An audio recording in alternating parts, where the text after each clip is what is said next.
Hello book lovers, we are going to talk about books again. I'm sitting in a little bit of a different space right now.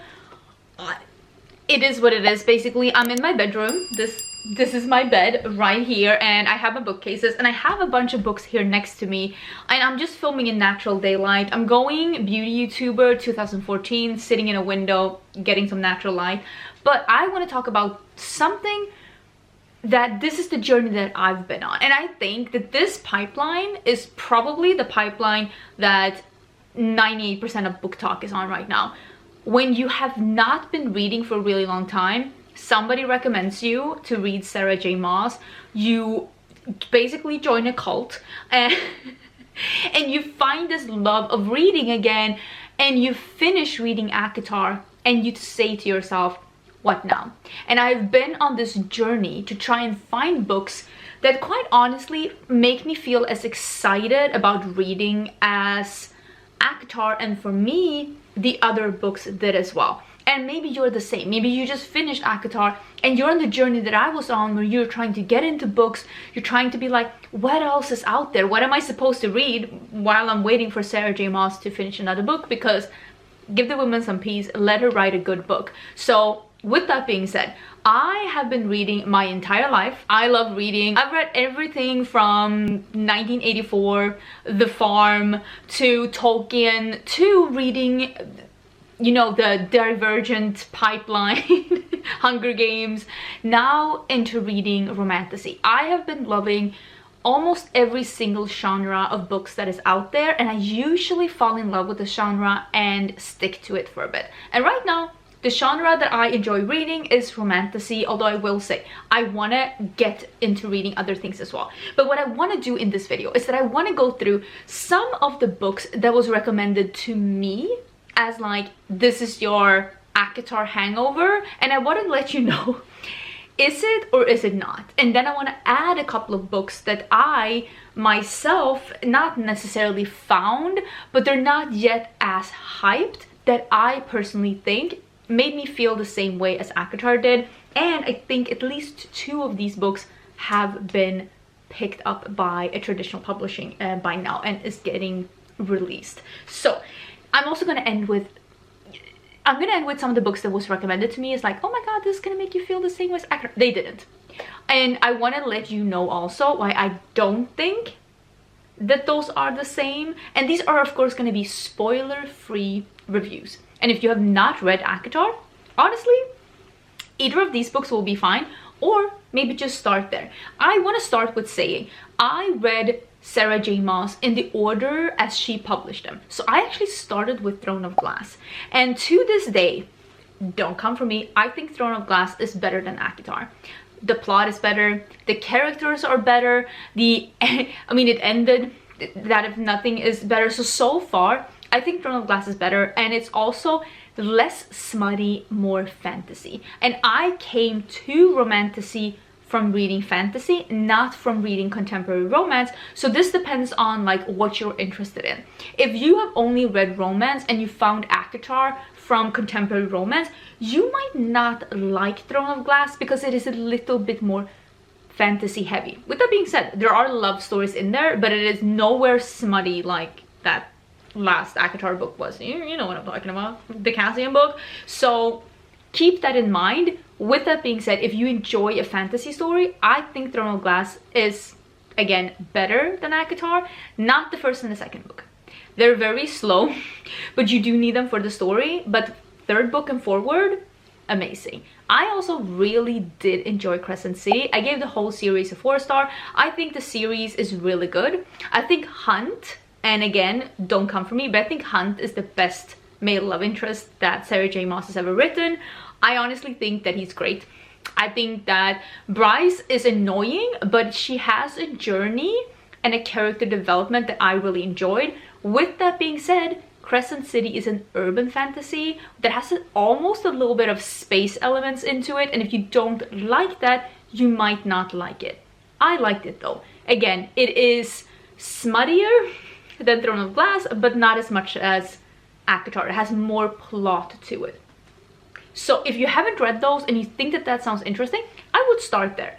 Next one that I would highly recommend you to read And this has been picked up and it is being released by a traditional publisher, and this is Pencole's Sparkle of the Everflame.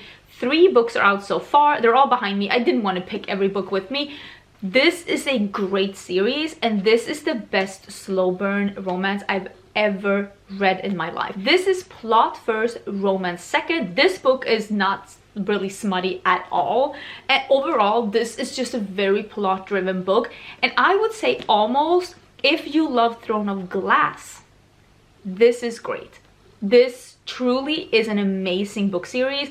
There are 3 books in it. The 4th one is coming soon. I cannot wait to read the 4th one. It's truly an amazing series. This book is about DM, a mortal human that is living a pretty poor life as a healer in a world ruled by, I think they're called the Descendant, yeah, which are descendant by gods, which are like, you know, the strong, magic wielding, powerful, rich, basically looking down upon humans. And she is living a pretty modest life. Her mom is a healer and she's a healer with her mom. The book starts with her mom going missing under very mysterious circumstances, and she basically is trying to figure out, she always has in the back of her mind what actually happened to her mother. And pretty early on in the book you realize that her boyfriend, which is her love interest since childhood, he is involved with the rebels against the Descendants, and she's being thrown into this world where she is trying to figure stuff out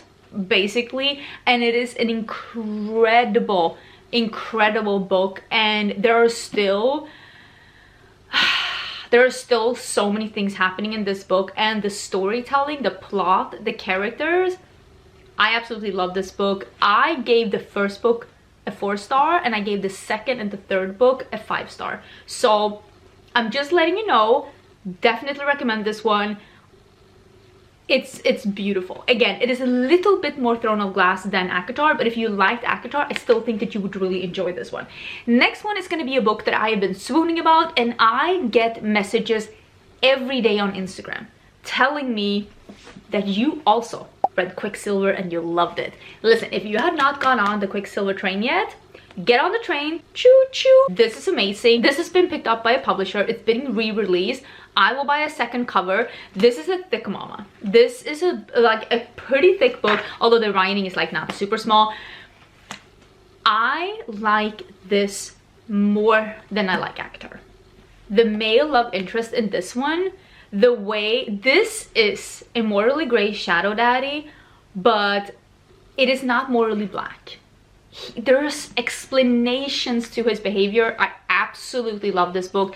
This is also a 5-star read for me. I definitely recommend you to pick this one up, especially now that it's getting re-released. I will buy a second copy. I want to get the fancy like hardcover one. This is about a very poor girl named Ceres, and she's living in a world that is a desert world in a city, and she's living in the poor quarters, and they are dealing with water shortages.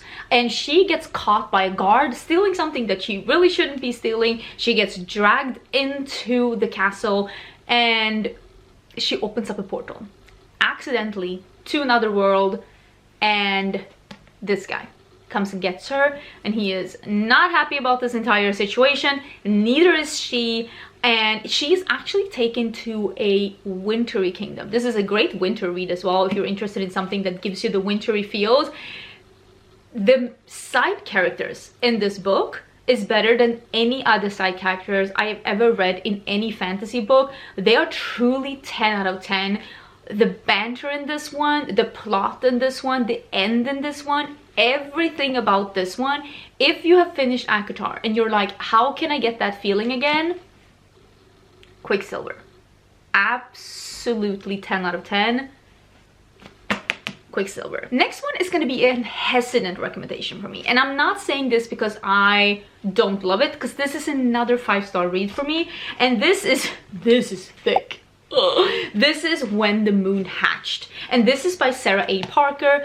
This is another 5-star read for me. I absolutely love this one, but I have heard some people not loving this, and I've heard some people not loving this for very different reasons. And again, I come from the fantasy world. This to me has a little bit more of that fantasy feeling to it than, this is not a chick lit that's set in the fantasy world. I don't think that that is what this is. This has a plot. This is a very good world building. And this has something that I really love in the book, which is that they don't tell you everything going in. For me, an easy 2-star for me is when a book explains the entire world, the first 2 chapters. Don't make it easy on me. This one, main character, super confused. So you're confused with her, and I love it. You are figuring stuff out together with the main character. Some people hate that and think it's confusing. Some people love it.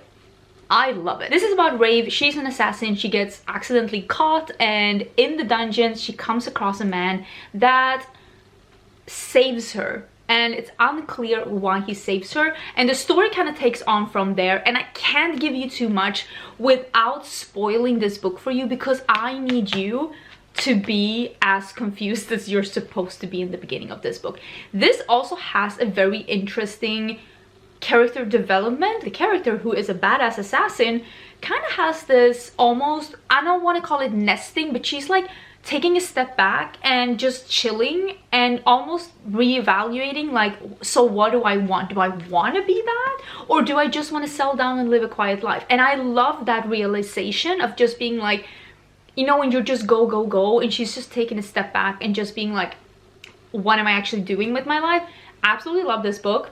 I can't tell you what it's about without giving too much away, but I can tell you that I loved it, and I can tell you that it has fae, it has an amazing world, it has dragons, very different dragons, very interesting magic system, and I just thought it was amazing. And it starts out where you think there's going to be a lot of those tropes that you see in fantasy books, and then halfway through you realize, huh, that's not at all what it was. So I really enjoyed this book. For me, this was a 5-star, but it's not as easy to read as Acotar. So if you're looking for an easy read, that might not be it. If you're used to reading fantasy and you want something that's romantasy, but still feels a little fantasy in the world building, in the languages, in the way that it's not making it too easy on you explaining stuff, definitely recommend this one. I have heard people saying that they don't like this because it's not enough Sarah J. Maas, and I've heard people not liking this because they think it's too Sarah J. Maas. So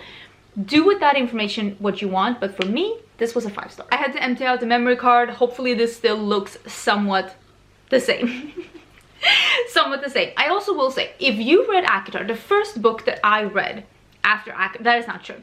The second book that I read after I was done with Crescent City was actually Fourth Wing. If you have not read Fourth Wing, I 10 out of 10 do recommend this book. This is another, for me, 5-star read. I think this book is truly worth the hype. It is so incredible, and the banter, not only between the main characters, but also between the dragons and the characters, I think it's amazing. This is a very entertaining book. I mean, are any of these winning any Pulitzer Prizes? Probably not. This is entertaining reads, and this is entertaining. This is not the same kind of read or genre really as Acotar though. This is humans. There is magic though, but this is set in like a high school, university kind of a setting. It's not young adult. There definitely is spice in here, so don't think that this is young adult. Oh my god, I had someone that I talked to on Facebook that was like, I'm gonna read this to my son. I'm like, don't do that, that will be awkward. He's like 12. She's like, he loves dragons. I'm like, So quickly recommended something else for her and her 12-year-old son, but this does make me feel the same way. I think this is absolutely amazing. And if you haven't read this, because this is how I feel about some books, you know, they get so much hype that you almost get like turned off.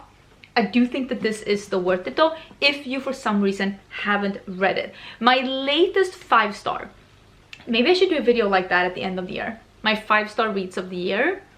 But the latest one that I read, and I was shooketh to the core. I didn't even talk about what this is. This is basically about a girl, Violet Sorrengale. She's attending a university. She wants to be a healer or a scribe. She wants to be a scribe. It was a while ago since I read this book. But her mom is the principal of the school, and she's like, absolutely not. You're going to be a dragon rider. Sorrengales are dragon riders. And she's like, if you die, you die. So Violet, basically, this is her journey from being this frail girl to being able to handle herself. And then, of course, she meets this guy in school, and there is also this looming war that's just overhead, and they're all preparing for the war. It's entertainment, it's dragons, it's a school setting. What's not to love? Let's get into the 5-star read. Shook it to the core. This is an unsung hero. I feel like Quicksilver is starting to come, like it's up and coming. We will be talking about Quicksilver in 2025 the way that we've been talking about Acotar. I don't want to say you heard it here first, you did not, but I'm telling you right now, get on the train right now. Get on the Quicksilver train and then read this one. Metal Slinger. This is Metal Slinger by Rachel Schneider. This is such an entertaining book.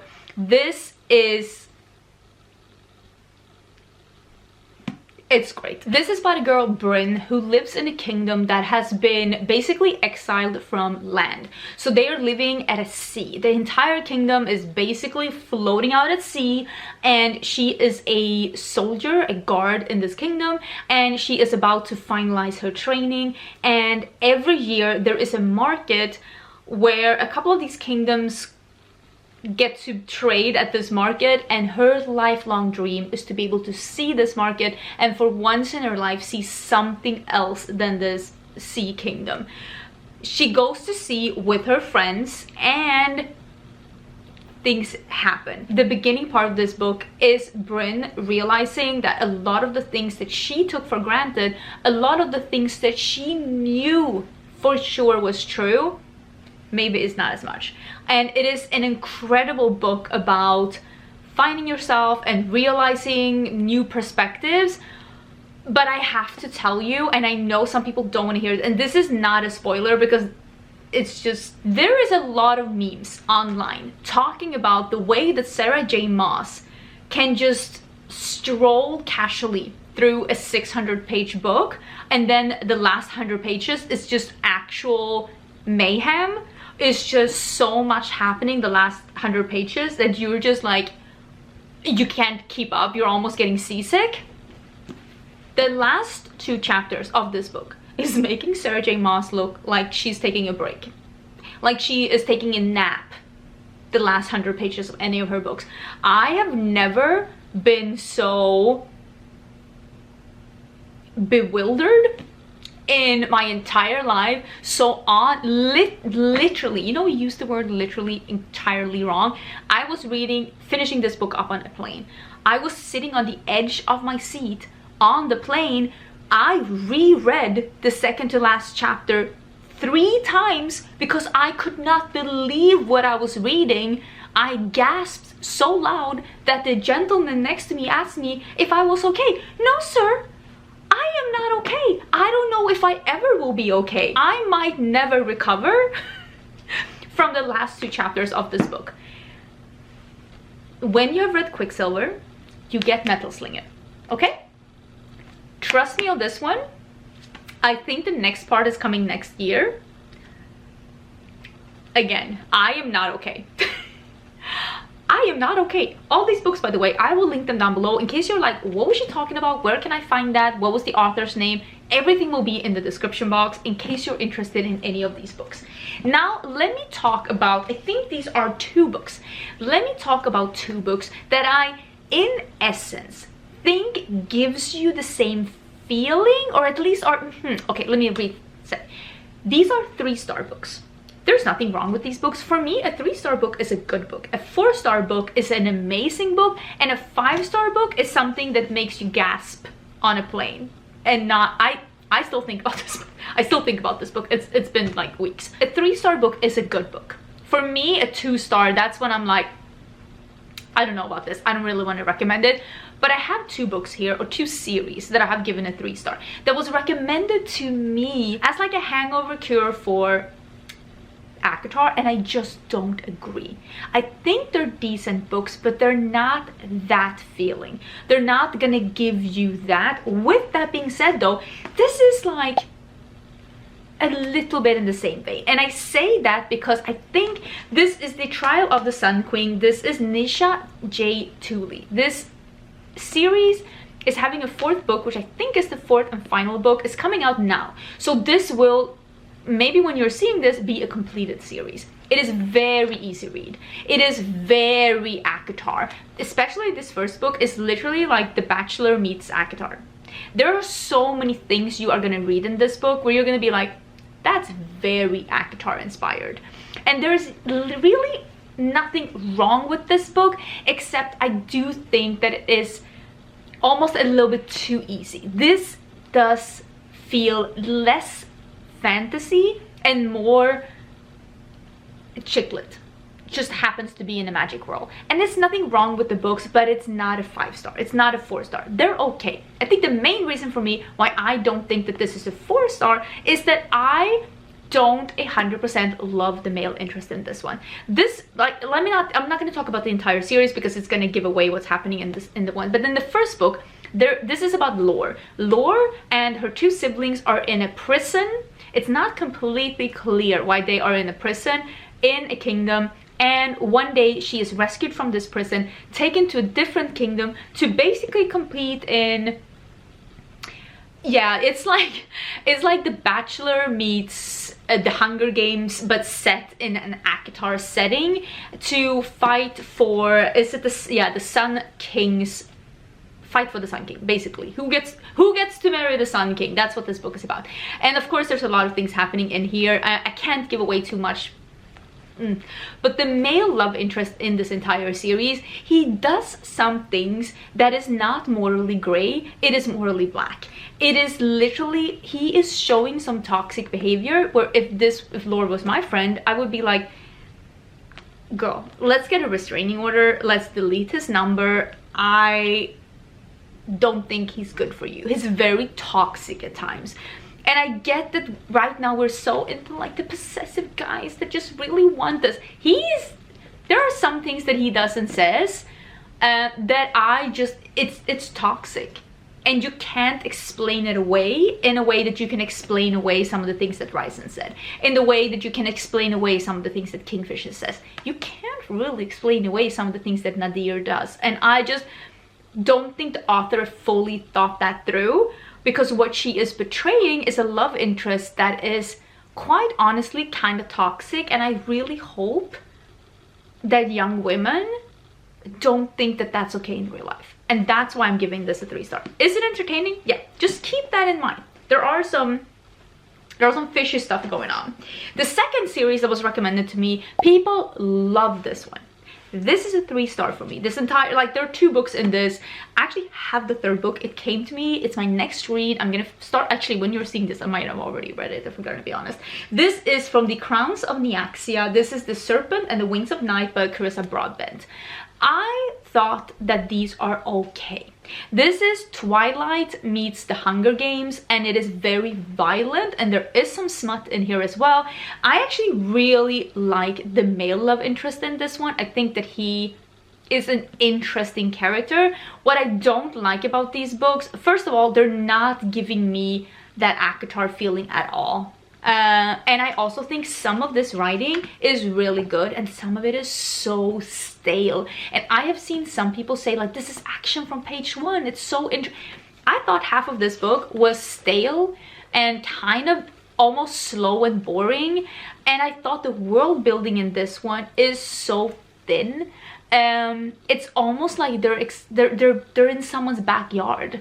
I don't think that there's enough meat on the bones on this one to be a full world. With that being said, this is a duology, and now a second duology is coming out, and that's the book that I've just gotten, which is basically book 3, but really it's book 1 in the second duology. But I think it's in the same world with some of the same characters, so you're supposed to read them in the right order.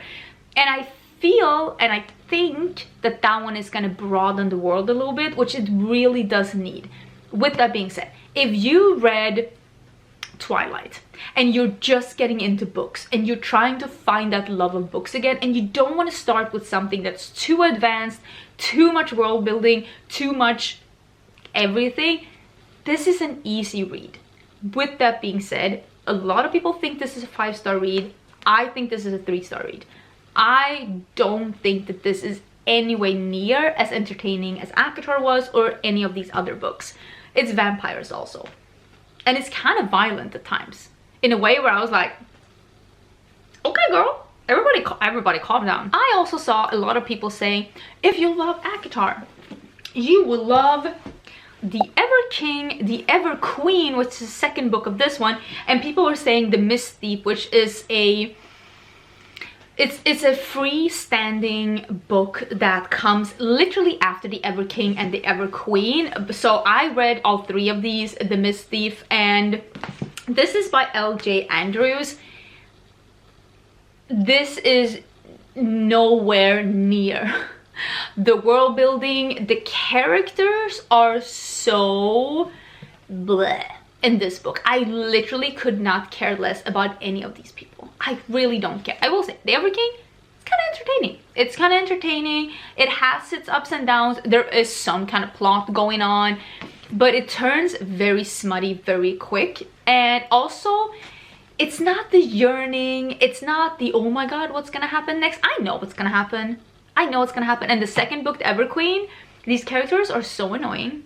I don't care about any of these people. Same Miss Thief. I don't care about any of these people. I really don't. I gave the Ever King a 3-star. I think it's entertaining. I do think that that is a good book. Don't read the Ever Queen. Like, really, you don't need to read that. It's not a good book. And you don't need to read the Miss Thief either. Just do yourself a favor and don't read that. So this is just me, and this will sound petty, and I'm not meaning to sound petty, but when I see someone recommending this as like something that's similar to Acotar, I'm thinking, oh, so you just like the smut.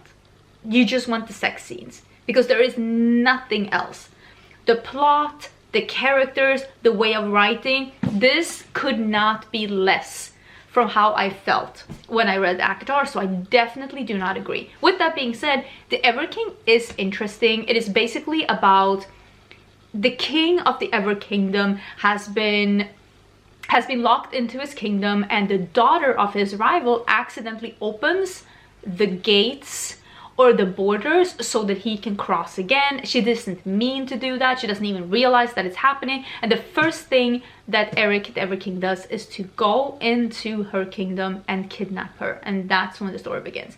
This is very enemies to lovers, and it's pretty obvious what is going to happen. There is some kind of a subplot behind her, and they're trying to do some side characters, but you really don't care about any of those people. And it's very quickly very smutty, to the point where, again, if that's what you like with Acotar, you might like these. Then we have people recommending the Book of Azrael. This one is actually, I do have a list down below, which is basically like an Amazon list of like the books that I recommend. I did put this one on here, even though I technically gave this a 2.5 star, but I do still think that there could be, it could be entertaining for some people. What I don't like about this is how the characters are written, and I think that that is probably Sarah J. Maas' best quality as an author. She makes you like the characters. She makes you care about the characters. She's very good at writing characters. This author, not as much. This is the Book of Azrael by Amber V. Nicole. This is about Diana. She is saving her dying sister by promising this honestly cartoonish like villain that she's gonna work for him. In exchange, they're both made basically immortal, and she is like a super badass, like assassin style, doing his bidding kind of a thing, in exchange for her sister being able to live in peace alive. And this book takes off where this very villainous guy asks Diana to find the Book of Azrael, and she accidentally summons the god, the ruler of a lot of kingdoms, who is Samkael. Samkael? I don't know if you say it like Samkael. Samkael. It's really hard to say. English is not my first language. I'm doing the best I can. It's supposed to be an enemies to lovers thing, and there are parts of this book that is interesting and well written, but then there are parts of this book that is just so painfully annoying and super violent. And there is a lot of parts, especially in the second book, which I don't recommend at all, where it's like they're trying to explain away some really shitty behavior, and I'm just like, I think we need to talk about the elephant in the room, and that is that some of these people are just not good people. And I don't think that this, some people were saying that this is similar to Crescent City. Again, I don't agree, because the plot is pretty thin and the characters are not in any way, shape or form as interesting as the character in Crescent City, and I think that this one could use a little editing.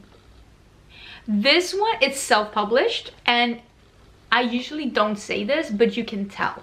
I think that this one would have benefited from a little bit of editing, because I think there's parts of this where it's like, did you really mean to write it like this? Because it's a little bit annoying. Again, if you like an urban fantasy, if you want to read about someone, like, she is the morally gray, but again, she's not morally gray, she's morally black. You'll see later on. So I don't know, I don't think that that is a good representation of like a book that I would recommend to you after Acotar, the way that it was recommended to me after Acotar. There are other books in this pile that you could be reading. And last one I'm gonna mention, and this, I don't know in what world people were saying that this was gonna give you the same feeling as Acotar, because I'm like, in what world are you living? And that is the Zodiac Academy. I know now that what this is actually is like a bully romance. I feel like that is a very glorified word of saying that this is sexual abuse, mental abuse, physical abuse, and the second and the third book is just them trying to explain that away. This is rough. This is me giving you those disclaimers. If you can't handle reading about that, don't read this. This is not in any way, shape or form, because even like Acotar, it has its like, it starts out with Feyre getting basically taken to Tamlin's estate, not against her will, but kind of against her will. But it's not like this. Not like this. This is about twins Darcy and Tori. They are very poor, they are adults, they're living in Chicago, they're doing some pretty shady stuff to get around, and one day this guy shows up and is basically like, you're actually heirs to a kingdom, you're fae, you're changelings, and you can get your inheritance, but you have to come back to me to this other dimension, fae kingdom, and you have to attend the Zodiac Academy. That's basically the catch to be able to get their inheritance. And they're like, yeah, that sounds, well, honestly, they're not really keen on it, but him saying like inheritance, they're like, maybe, because we're not having the greatest life here in Chicago. So they leave for Zodiac Academy only to realize that none of the other kids, again, we're like in university, high school setting, they are adults. None of the other kids want them there. It's very bully-esque. I don't necessarily, nothing really triggers me, but I will say this was borderline like too much for me. There are some parts, as someone who has been bullied as a kid, where I was like, this is rough. And I don't really think, I read number 2 and number 3 because people really like those books, and I've heard that there is some kind of redemption later on, but I've heard that the redemption is more them getting back on their bullies than actually getting an excuse, and I would prefer an excuse. But again, maybe I'm a softie. There is an enemies to lover going on, there is a little spice, not really in the first book though. The first book is rough, it really is, and I left this book feeling angry, and if you don't think that that is entertaining to you, really, you don't read this book. I'm just, if those disclaimers that I gave you right now sounds like something you wouldn't enjoy, you will not enjoy this one. I gave this a 1 star because I thought that that book was rough, and I think that so far, 3 books in, I don't think the author in a convincing way has written something that makes me go like, okay, so now it all makes sense, because it doesn't. It really doesn't make sense, and I guess that's what bully romance is about. That's not my jive, okay? I don't want a douchebag in real life, and I don't want a douchebag in the book world either. Maybe I'm a softie. What do you want me to say? But I hope this was somewhat helpful. I hope you enjoyed this, and I hope that if you like me, because I've been reading my entire life, and then I had a couple of years where I was just reading a little, and I was reading a lot of historical romance, and then Sarah J. Maas fell into my lap. I read all of her books, and I was like, where do I go next? And hopefully this video could help you where you can go next if you're in the same position as me. So I will leave all the info in the description box down below. If you like these videos, I would love to see you subscribed. I do upload book videos here and also travel vlogs on this channel, and I hope you're having a good day, and I'll see you soon again. Bye!